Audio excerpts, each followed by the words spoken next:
नमस्कार साथियों, आप देख रहे हैं हिट फिट न्यूज टीवी और मैं हूं हरनाम सिंह बड़वाल। दोस्तों, वैसे तो आपको पता ही है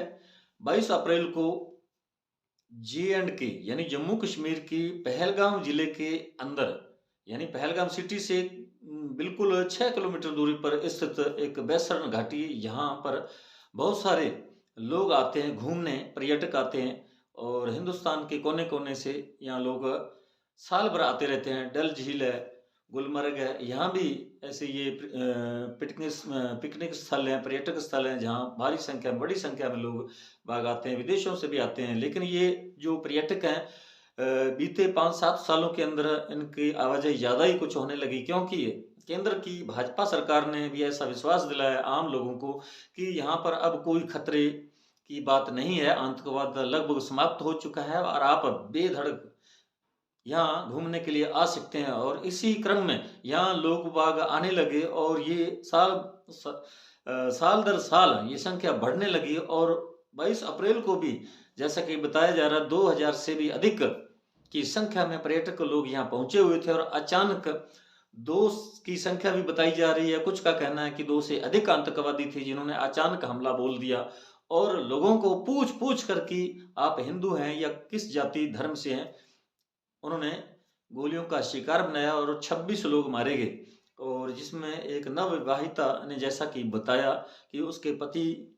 को गोली मारी गई उसकी आंखों के सामने, और यह वास्तव में एक बहुत ही शॉकिंग मोमेंट था। और पूरे हिंदुस्तान के नागरिक जो हैं, हिंदुस्तानी लोग हैं, वो सदमे में हैं और सबकी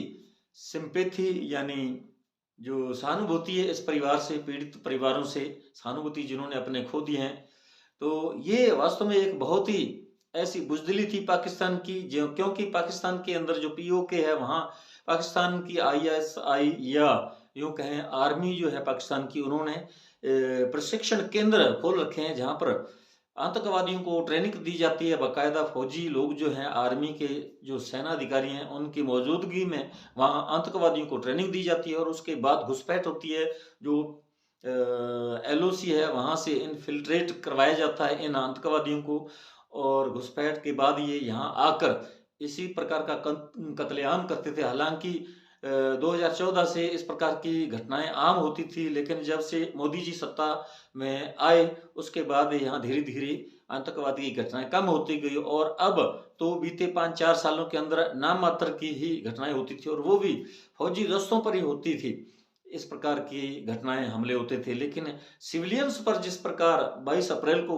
ये हमला हुआ और जिसमें 26 लोगों की जान चली गई, उन्हें मौत के घाट उतार दिया गया, नृशंस हत्याकांड हुआ और इसकी पूरे विश्व के अंदर एकदम हड़कंप सा मच गया था। सब देशों ने इसकी निंदा की और पाकिस्तान की भी निंदा की, जहाँ आतंकवादियों को पाला पोसा जाता है, उन्हें खाद पानी दिया जाता है और उसके बाद यहाँ हिंदुस्तान के अंदर इन्फिल्ट्रेट करवाया जाता है, घुसपैठ करवाई जाती है और यहाँ कत्लेआम को अंजाम दिया जाता है। और यहाँ बार बार ये जख्म हिंदुस्तान को दिए गए हैं पाकिस्तान के द्वारा और पाकिस्तान के अंदर इन आतंकवादियों को ट्रेनिंग दी जाती है। बाकायदा फौज जो है, आर्मी है, वो इन्हें प्रशिक्षण देती है और उसके बाद इस प्रकार की घटनाओं को अंजाम दिया जाता है। और पूरा हिंदुस्तान इस वक्त सदमे में है और पूरे गुस्से में है और पूरा हिंदुस्तान सरकार, केंद्र सरकार जो है या गृह मंत्रालय, उस पर दबाव बना रहा है और उन्हें कह रहा है कि आप पाकिस्तान पर सीधे डायरेक्ट हिट करें, हमला बोलें और पाकिस्तान को इसकी सजा दी जाए उनके किए हुए, कि उन्हें बिल्कुल सजा मिलनी चाहिए। और प्रधानमंत्री नरेंद्र मोदी ने भी 23 अप्रैल को बिहार के अपने चुनावी दौरे के बाद उसी मंच पर उन्होंने इस प्रकार का ऐलानिया धमकी दी पाकिस्तान को कि हम आतंकवादियों को ढूंढ ढूंढ कर मारेंगे और उन्हें ऐसा सबक सिखाएंगे, ऐसी उन्हें मौत मारेंगे जिसकी वो कल्पना भी नहीं कर सकते। और इसके पीछे जिस किसी का भी हाथ है, उन्होंने यानी पाकिस्तान का नाम न लेते हुए और इशारों इशारों में पाकिस्तान को इशारा करते हुए ये बात कही, धमकी भरे लहजे में कही। और उन्होंने कहा कि लक्ष्य बड़ा है और जो समय सीमित है और सजा इनको दी जाएगी और निश्चित तौर पर दी जाएगी। They will be punished bitterly on the occasion, यानी जो भी ये अवसर आएगा उस वक्त सजा दी जाएगी। और तभी से ही जो प्रधानमंत्री हैं या गृह मंत्रालय है, अमित शाह होम मिनिस्टर गृह मंत्री हैं, वो बार बार मीटिंगें ले रहे हैं वायुसेना के अधिकारी से, या सीडीएस हैं जो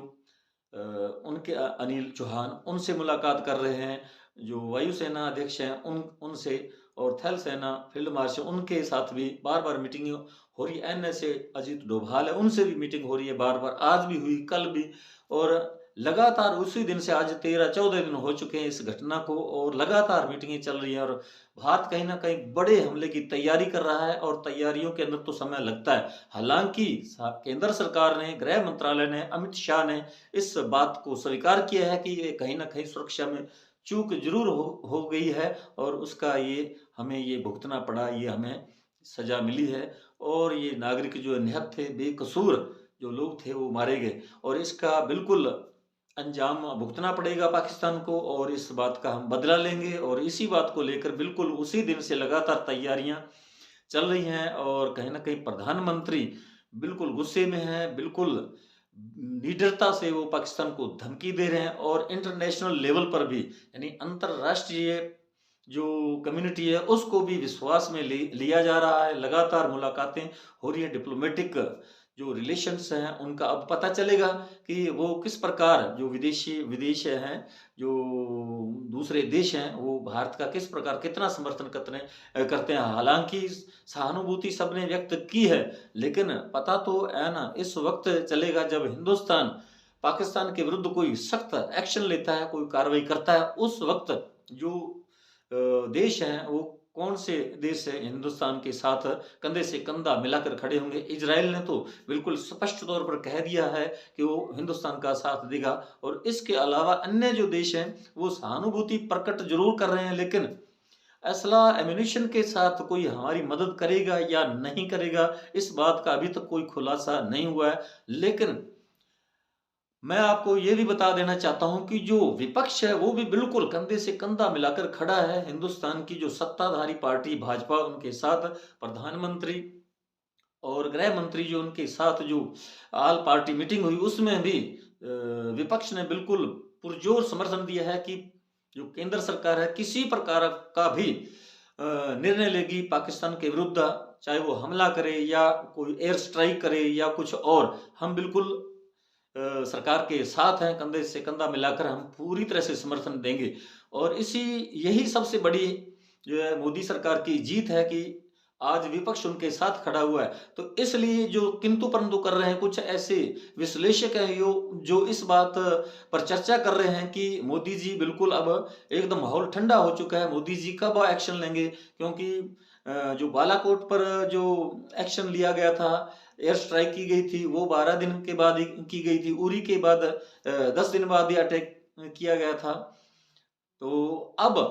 इतने दिन यानी 14 दिन बीत चुके हैं, लेकिन अभी तक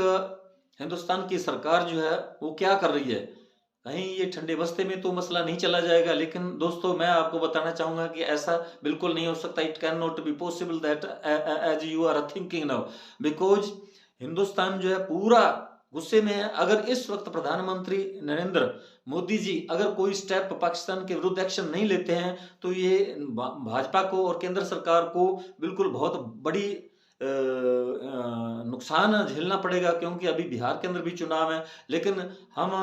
चुनावों पर नहीं जाना चाहते क्योंकि वो एक पॉलिटिकल मुद्दा है, लेकिन जो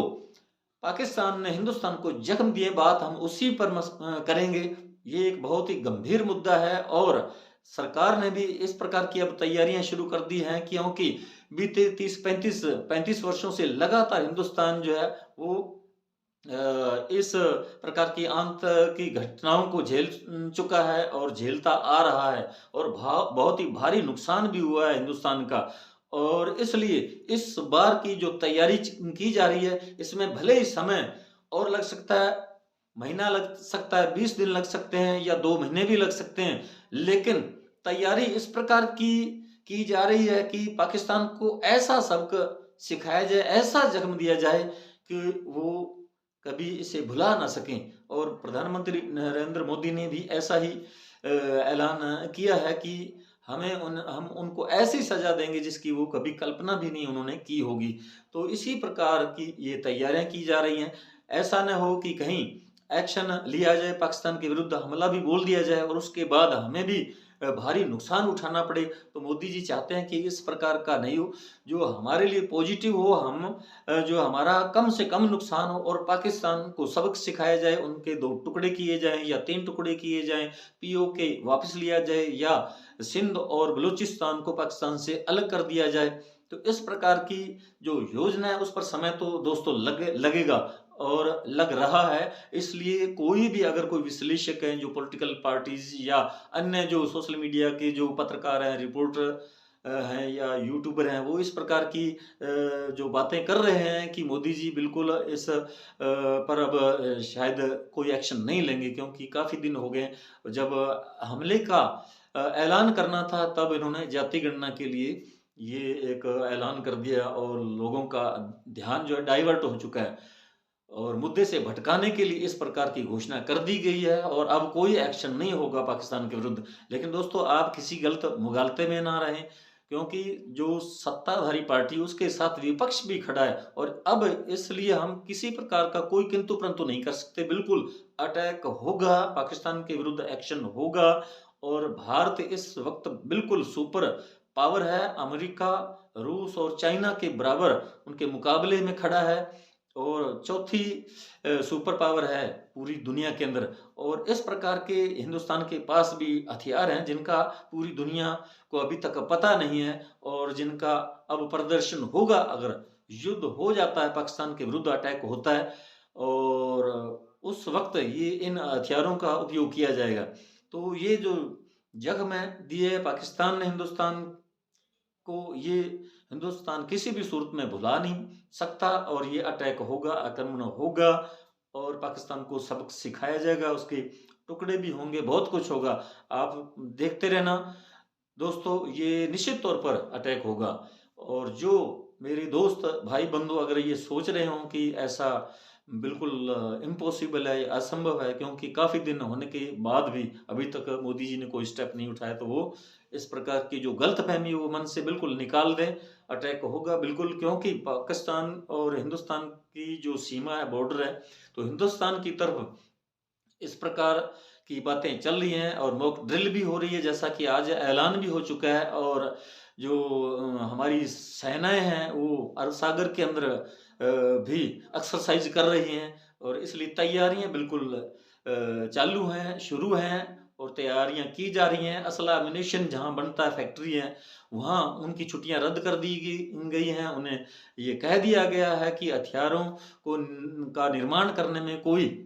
कमी नहीं आनी चाहिए, कोई विलंब नहीं होना चाहिए। लगातार अनवरत हथियार बनाए जा रहे हैं, असला एम्यूनेशन जो बिल्कुल तैयार है और ये सेना को भी मोदी जी ने छुट्टी दे रखी है कि वो पूरी तैयारी के साथ ही अटैक करेंगे और उन्हीं पर ये डिपेंड करता है, उन्हीं पर निर्भर करता है कि वो समय, तारीख और जगह वो ही चुनेंगे और वही अटैक करेंगे। इस प्रकार की मोदी जी ने घोषणा की है। तो साथियों, हमारा ये वीडियो आपको कैसा लगा कमेंट बॉक्स में जरूर लिखकर बताइएगा। यदि आपने अभी तक हमारे hit fit news TV channel को सब्सक्राइब नहीं किया तो प्लीज़ सब्सक्राइब कर लें। इस वीडियो को अधिक से अधिक शेयर करें, लाइक करें। आपका बहुत बहुत शुक्रिया, धन्यवाद, राम राम, सत श्री अकाल। तो दोस्तों, हमारे फेसबुक पेज हरनाम सिंह पडवाल को भी फॉलो करना ना भूलें। बहुत बहुत शुक्रिया, धन्यवाद।